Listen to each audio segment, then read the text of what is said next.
Starting today, this place has become our home. We're kicking the old folks out. And of course, you too. I was woken up by a noisy commotion. When I rushed downstairs, I saw a bunch of rough-looking men carrying things into the house. I rushed towards the men and asked what was going on. The men retorted, "We're hired by your brother." I sank to my knees in shock. In contrast, my parents were calmly preparing to leave the house. Furthermore, for some reason, they had smiles on their faces. Why are they smiling at a time like this? As I showed a bewildered expression, my father spoke up. "Well then, should we crush them?" "What?" "My name is Chloe, 24 years old. I had dreamt of becoming a nurse since I was small. I entered a university to pursue nursing. However, during my 4th year of university while searching for a job, I changed my path. My mother had become physically disabled due to a traffic accident, and that led me to work at my father's company. My mother used to help my father's company as a clerk, but after the accident, she became disabled, and she could no longer do the same clerical work she used to do. I wanted to work while taking care of my mother, so I joined the company which my father runs, right after graduating from university. I spent days facing the computer, trying to adapt to my new job quickly. My mother apologized to me every day. "I'm sorry for everything. I'm sorry for ruining your dreams for the future. It's all because I ended up like this." Certainly, I had dreamt of becoming a nurse, but with my mother in this condition, I couldn't go and look for a nursing job. "Don't worry about it. I wouldn't want anything to happen to you in this state," I would cheerfully say to my mother, trying to lift her spirits with a bright voice every day. It was challenging, but the fact that we weren't in our old house anymore was the greatest relief. In that house, taking care of my mother would have been nearly impossible. It was deteriorating, falling apart everywhere. By the way, the place we're currently living in is a house that my father built anew. Speaking of my father, he used to be a stage actor in a theater company before I was born. He apparently worked diligently every day with dreams of making it big someday. However, when I was young, my father quit the theater company for some reason, started a small company along with his theater friends, and focused on that instead. Not long after that, his company started to thrive, and he went from living in a house where the roof was about to fall in to building a large mansion. My father was happy that it was spacious and would be ideal for a family to live in. However, on the other hand, he would say almost every day, "It would have been nice if he could have lived here with us." The he my father mentioned refers to my brother. After graduating from high school, my brother moved out of the house, and we had lost touch with each other. My brother is the opposite of me, who has introverted personality, and he is a cheerful man who says whatever comes into his head. My brother used to hang out with notorious troublemakers in the neighborhood. He caused trouble for various people and engaged in wrongdoing. He disliked his family, and I remember being ridiculed by him countless times. He particularly harbored a strong resentment towards our father.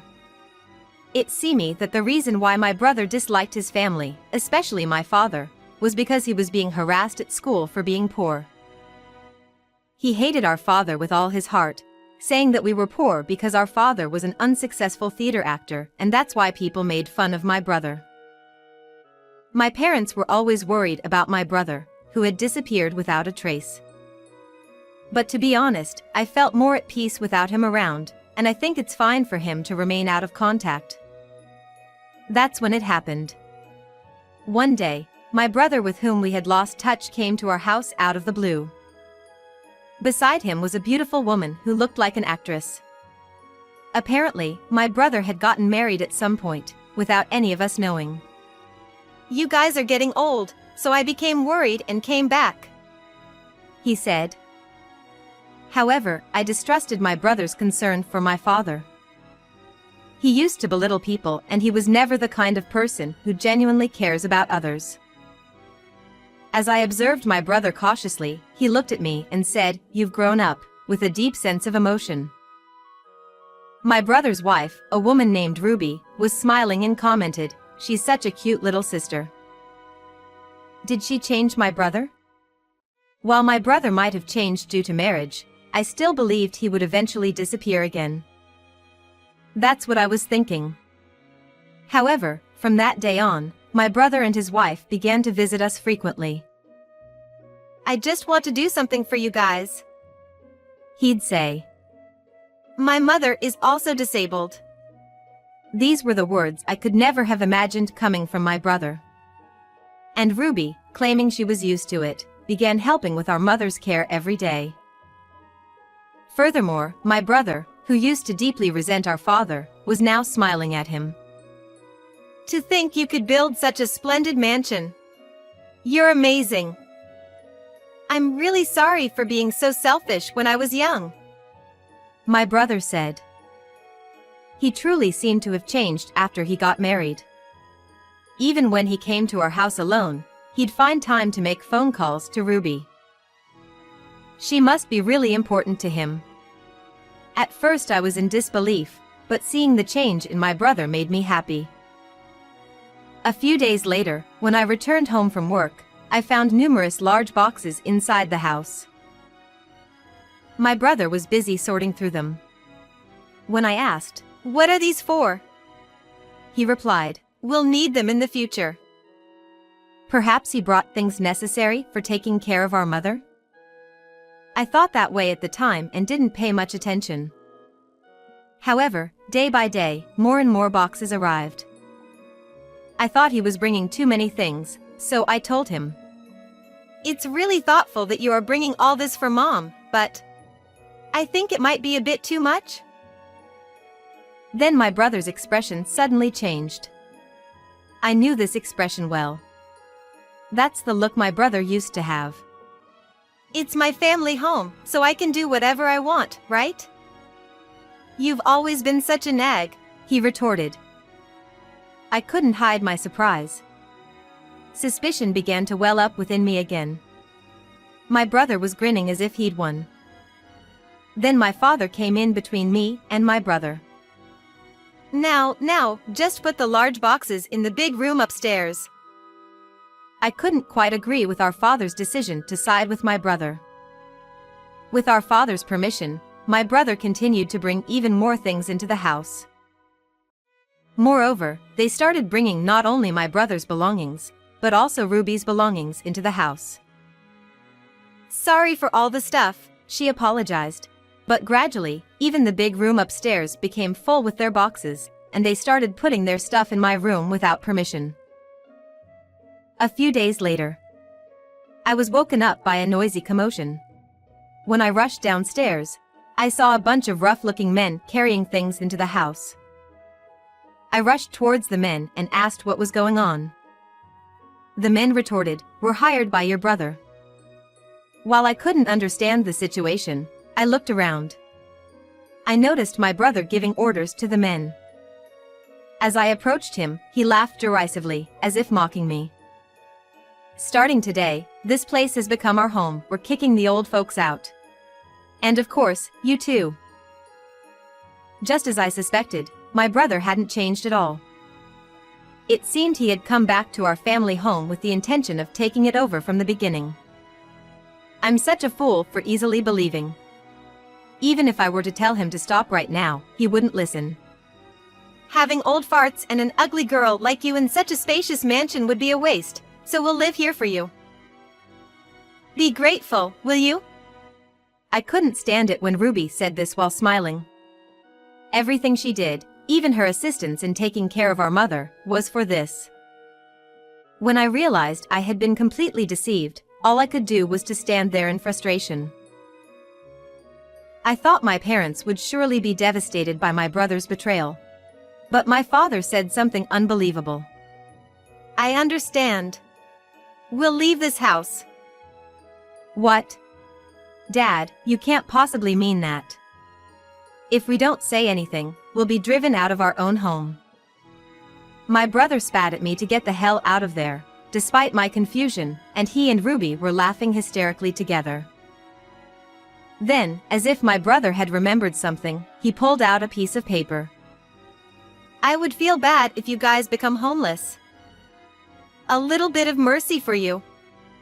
The paper he handed me had one-bedroom apartment written on it. He must have been planning to kick us out much earlier than I imagined. Shocked, I collapsed to my knees. Meanwhile, my parents were calmly preparing to leave the house. Following their lead, I got into the car, and my father started driving us to the apartment. However, my father drove past in front of the apartment that my brother had prepared for us. "We've passed the apartment." When I said to my father anxiously, my mother started laughing uncontrollably, and my father followed suit with laughter. Why are they laughing at a time like this? As I wore a puzzled expression, my father started talking. "They are really clueless. They have no idea about our plans. Well, should we crush them?" "What?" My mother seems to know what's going on and she's laughing. Amidst this, my father stopped the car in front of the grandest mansion I'd ever seen. "This is our new home. We've made it barrier-free so Mom won't trip, and the inside is designed to make it easy for her to move around on her own," my father explained.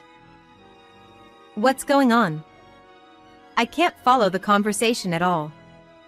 It turns out that even before my brother came back home, my father had been building this new house for us. He had been aware of my brother's plans from the beginning as well. "I overheard their conversations. They were saying they'd make the house theirs and were being presumptuous," my mother explained.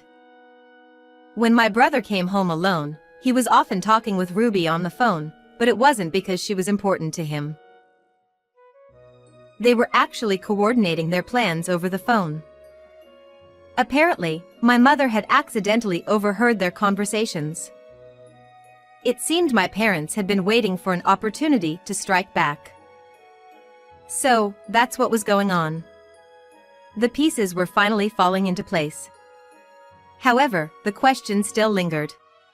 This wouldn't change the fact that my brother and his wife take over our family home and live comfortably without any consequences, would it? A few days later, as we were enjoying the comforts of our new home, I received a large number of incoming calls from my brother on my phone. Nervously, I answered his call, and I heard a confused voice over the phone. In the background, I could hear Ruby's screams and chaotic noises. Amidst all that, my brother started yelling angrily. "What the hell is this? Explain it to me." Apparently, several rough-looking men had barged into the house, and they started taking things out of the house without permission.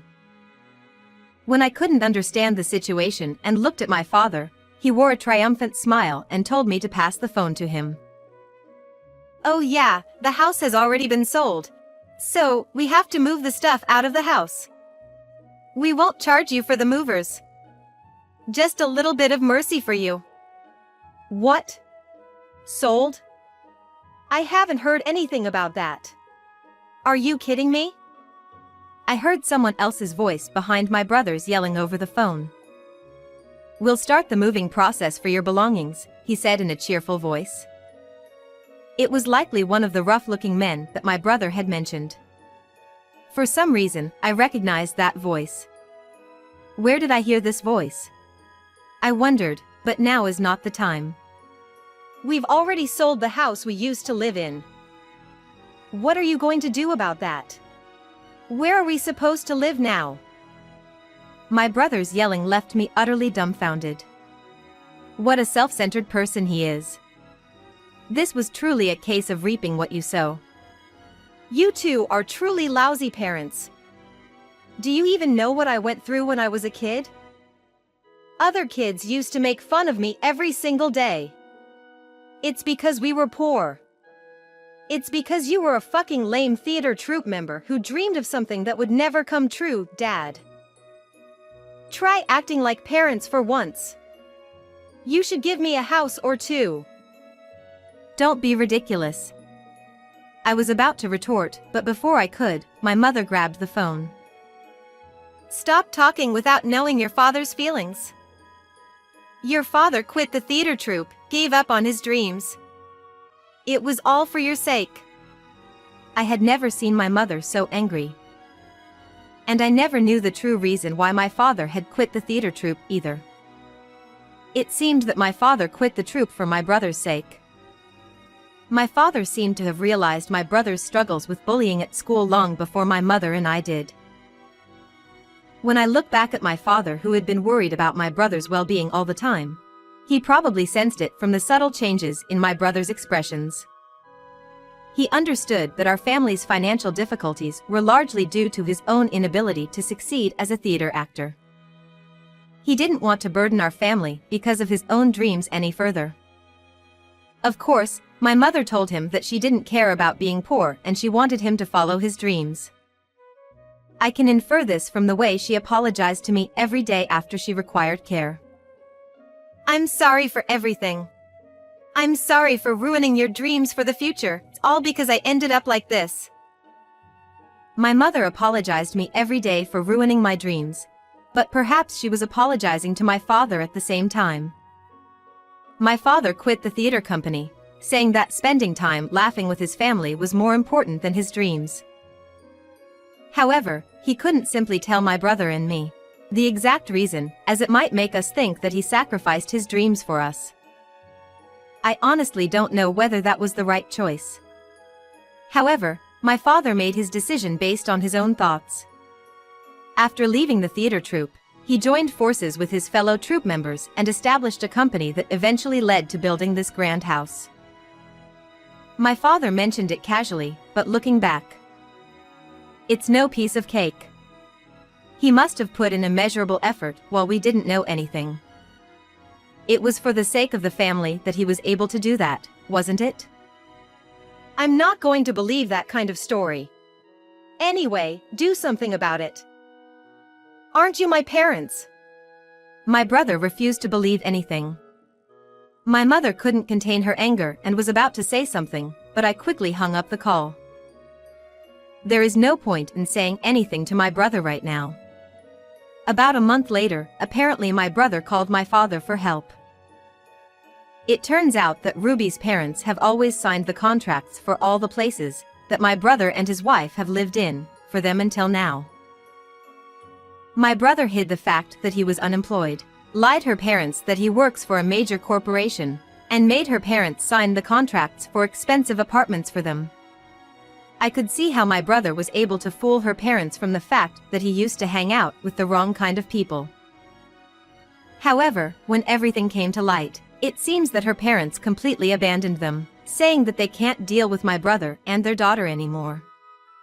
My brother and his wife had lost everybody who would take care of them, even lost a place to live, and were helpless to do anything about it. If he thinks back on what he's done so far, he'll see that he deserves what he's got. He has caused us so much trouble, and now it's time for him to pay for it. My brother must be regretting by now. Our father, who had been so worried about my brother, pushed him away this time. Perhaps it was also to make him look back at his own actions. By the way, as for the rough-looking men who carried out my brother's and his wife's belongings, they were former colleagues of our father, people from the theater troupe. The voice I heard over the phone sounded familiar, and I wondered where I'd heard it, but not it makes sense. It was the voice I had heard when I was a child. I faintly remember the members of the theater troupe joyfully sharing their dreams with my father.